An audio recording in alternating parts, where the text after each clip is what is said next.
हाँ तो नमस्कार प्यारे साथियों, आप सभी का स्वागत है आपके अपने YouTube चैनल विद्यावाणी क्लासेस में। तो आज हम हैं जो कि क्लास 10th का जियोग्राफी यानी भूगोल डे नंबर 3 देखने वाले हैं। तो आज हम इसमें है जो कि क्या पढ़ेंगे, तो आज में हम पढ़ने वाले हैं विकास के स्तर के आधार पर संसाधन के प्रकार को। पिछले वीडियो में हमने है जो कि पढ़ा था उत्पत्ति के आधार पर, फिर है जो कि हमने उपयोगिता के आधार पर जो कि पढ़ा था स्वामित्व के आधार पर संसाधन कितने प्रकार के होते हैं। और आज हम है जो कि पढ़ने वाले हैं कि विकास के स्तर के आधार पर संसाधन कितने प्रकार के होते हैं। तो आइए आज की क्लास स्टार्ट करते हैं। और आज की क्लास को स्टार्ट करने से पहले यदि आप चैनल पर नए हैं तो चैनल को सब्सक्राइब कर लें और वीडियो को लाइक करना ना भूलें, और जितना हो सके दोस्तों में वीडियो को शेयर करें। तो आइए आज की क्लास को स्टार्ट करते हैं। तो आज हमें जो कि पढ़ने वाले हैं कि विकास के स्तर के आधार पर संसाधन 4 प्रकार के होते हैं। तो देखते हैं कौन कौन। तो पहला संभावी संसाधन, दूसरा विकसित संसाधन, तीसरा भंडारण संसाधन, चौथा संचित कोष संसाधन। यानी कि विकास के स्तर के आधार पर संसाधन 4 प्रकार के होते हैं। पहला संभावी संसाधन, दूसरा विकसित संसाधन, तीसरा भंडारण संसाधन और चौथा संचित कोष संसाधन। तो अब हमें जो कि इन सभी को परिभाषित करेंगे एवं डिटेल में समझेंगे। तो आइए आगे देखते हैं कि संभावी संसाधन किसे कहते हैं। पहले हमें जो कि इसी को देखेंगे।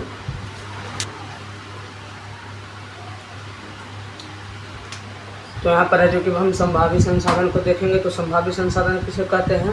वैसा संसाधन जिन्हें भविष्य में उपयोग में लाए जाने की संभावना हो उसे संभावी संसाधन कहते हैं। यानी कि वैसा संसाधन जिसे भविष्य में उपयोग में लाए जाने की संभावना हो सकते हैं। जैसे में हमारा क्या हो सकता है? तो जैसे में हिमालय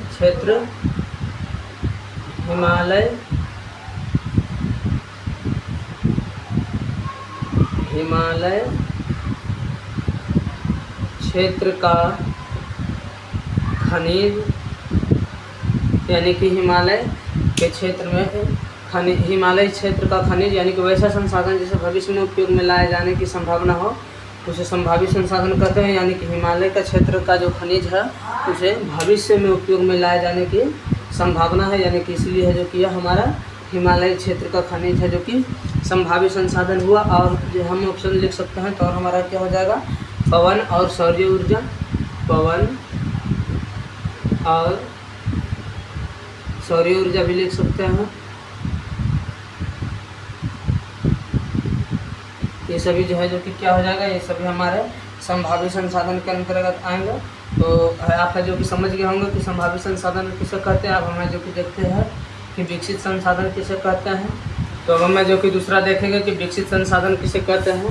तो विकसित संसाधन यानी कि ऐसा संसाधन जिनका सर्वेक्षणों उपरांत उपयोग हेतु मात्रा एवं गुणवत्ता का निर्धारण हो चुका हो उसे विकसित संसाधन कहते हैं।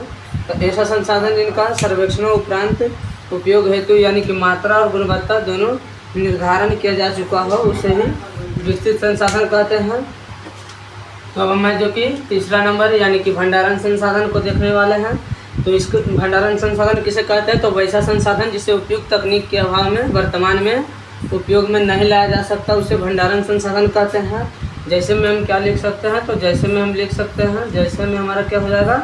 जैसे में हो जाएगा हाइड्रोजन ईंधन। क्या हो जाएगा? जैसे में हमारा, तो जैसे में हमारा हो जाएगा हाइड्रोजन ईंधन। यानी कि वैसा संसाधन जिसे उपयुक्त तकनीक के अभाव में यानी कि वर्तमान में उपयोग में नहीं लाया जा सकता उसे भंडारण संसाधन कहते हैं। अब हम जो कि आगे देखते हैं चौथा नंबर। तो हम जो कि चौथा नंबर का समझेंगे कि संचित को संसाधन किसे कहते हैं। तो वैसा संसाधन जिसे उपलब्ध तकनीक के आधार पर प्रयोग में लाया जा सकता है उसे संचित को संसाधन कहते हैं। यानी कि बांध के द्वारा जो संचित जल है उसका भी उपयोग लाया जा सकता है संचित। तो इसलिए है जो कि बांध भी है जो कि हमारा संचित कोष संसाधन हो गया। तो आप है जो कि समझ गए होंगे कि संचित कोष संसाधन किसे कहते हैं। तो आज हमने है जो कि विकास के स्तर के आधार पर संसाधनों को 4 भागों में वर्गीकरण किया गया था, जिसको हमने है जो कि आज पूरा पढ़ा। और नेक्स्ट वीडियो में हम है जो कि नेक्स्ट पार्ट को देखेंगे। तब तक